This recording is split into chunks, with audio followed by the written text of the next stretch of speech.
Okay, so you had a really, really big last-minute 62-yard touchdown. Like, what was your thoughts on that? What was going on in your mind?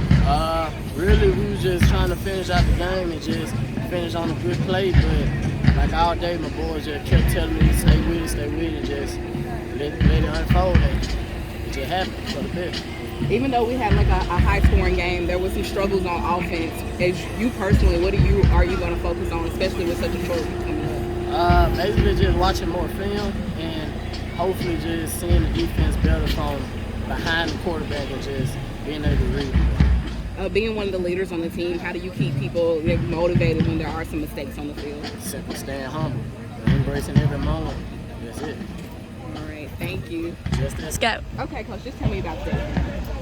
It's a tough environment to come in, especially when you have no fans on your side and you got some things going on in their stands that but this is always a tough game. Tuskegee's always a good opponent. They're gonna play solid. I didn't feel like our guys were as focused and as intense as I wanted them to be throughout the whole game.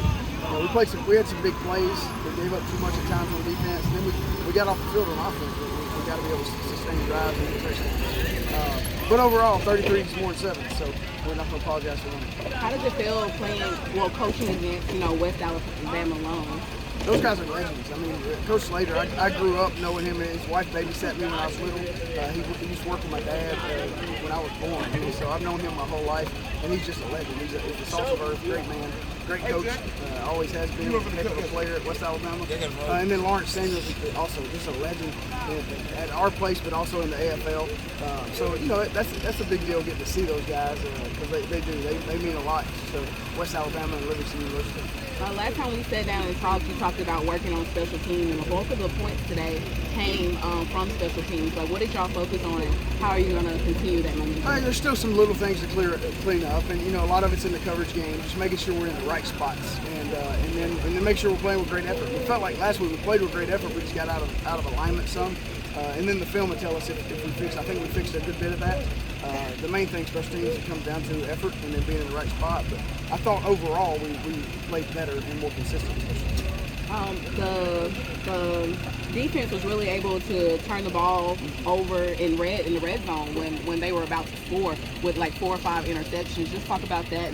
That's big because you can give up some yardage and drives, but if you keep them out of the end zone and keep them off the scoreboard, then that's the goal. So to be able to come up with those big turnovers, really all throughout the game, was huge for us because offense we got to be able to get some more points on the board, but when the defense is playing like that, it makes it a lot easier. We got 4 days to prepare for North American, and there's really not much you can do as far as scouting. So how do you prepare with such a short time? We got a whole continent coming in here, so we got to get ready to play it. And the biggest thing is get our guys in the training room and make sure that their bodies are feeling good and getting healed up, and then take what we have on film of them and prepare the best we can in a quick time. But it's going to be a quick turnaround. That's what we just told them.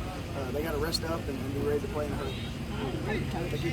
I think you had like 2 interceptions today. Just 1 interception. Interception.